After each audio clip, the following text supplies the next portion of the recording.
In the spring of 1971, San Francisco was shaken by the tragic murder of 20-month-old Noah Alba. The case took a chilling turn when, much to the community's dismay, two brothers, aged 7 and 10, confessed to the crime. On April 14, 1971, Melanie Alba brought her two children, Noah and Simony, to Alta Plaza Park for some afternoon recreation, while she relaxed on a grassy lawn nearby. At approximately 2 p.m., Simony approached her mother alone, without Noah. Little did Melanie know, Noah had strayed from the playground and encountered two brothers known as Bobby and Billy along the way. Growing up in the gritty neighborhood of Pacific Heights, the young boys had experienced numerous incidents of robbery and assault. Their father noted that they had already seen all the unpleasant things the city has to offer.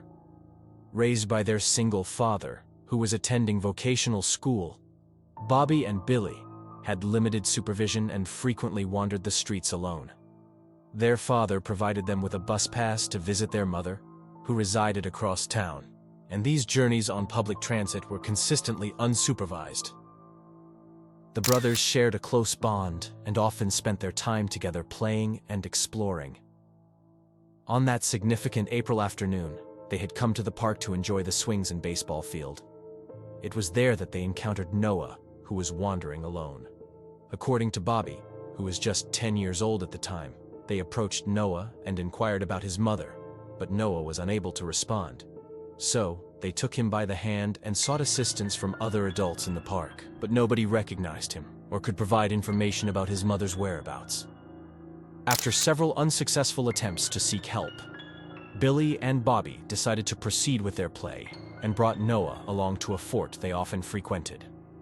Located only a block and a half away from the park, this fort was an abandoned basement in disrepair, strewn with broken chairs, glass bottles, and discarded mattresses. Unaccustomed to such a dark and unfamiliar environment, little Noah became frightened and began to cry. The brothers made desperate attempts to quiet Noah's crying but grew increasingly frustrated by the persistent noise. In a fit of anger, Bobby resorted to slapping Noah, and Billy, the younger sibling at just 7 years old, joined in. Their aggression escalated, leading to a brutal attack on Noah. It later emerged that Noah's cause of death was attributed to a ruptured liver and internal bleeding. Further investigation revealed that the boys had repeatedly jumped on him and ultimately struck him on the head with a brick. This violent assault resulted in a severe head injury, exposing his skull. Following the assault, Noah was placed onto a makeshift wooden cross on the floor, with his hands and feet bound. Additionally, his clothing was removed due to wetting his diaper.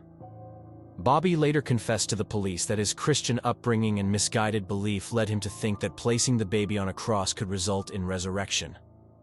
In his interview, he expressed remorse, stating, "The only thing I could think of was I really didn't mean to do this. I didn't want this to happen." Although he didn't recall being particularly religious, he felt compelled to attempt this act in hopes of bringing the baby back to life. He explained, "I wanted the baby back alive. I wasn't absolutely sure it was dead, but it wasn't moving, and it was bruised.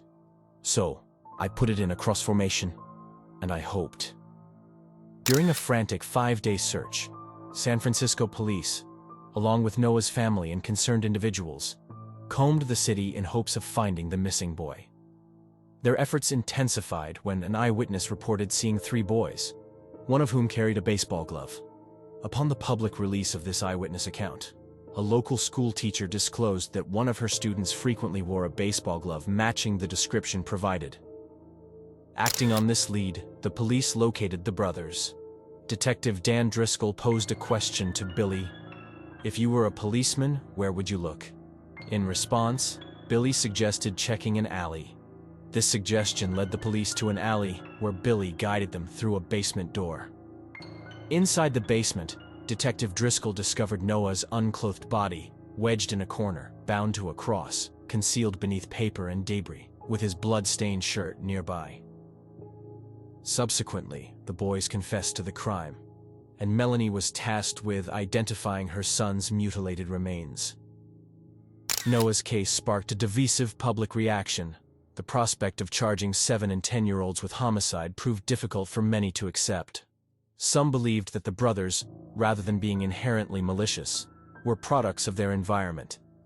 San Francisco homicide detective John Fontanos publicly expressed this sentiment, stating, "Kids need supervision, period. And apparently, these guys ran amok, and it's not their fault, really. I think it would be criminal to incarcerate a 7-year-old and a 10-year-old. We don't even do that to animals, for crying out loud." Juvenile court judge Francis W. Mayer, a former chief deputy district attorney, swiftly issued a gag order on the case shortly after Noah's body was discovered. Consequently, Billy and Bobby were shielded from media scrutiny, and their identities remained undisclosed. Even Noah's grief-stricken mother, Melanie, remained unaware of the true identities of these boys. At the age of just 10, Bobby, the elder sibling, spent 2 months in a juvenile detention facility following his admission of guilt.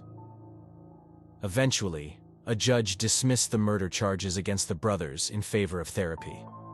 Furthermore, the judge mandated that the siblings be placed in foster care outside of the Bay Area, where they could undergo 2 years of intensive counseling and psychotherapy before reuniting with their mother. Since then, Bobby has led a quiet and responsible life, establishing a family of his own. However, Billy has encountered difficulties, grappling with substance abuse issues and facing 2 convictions for physically harming children, including his own 3-month-old son.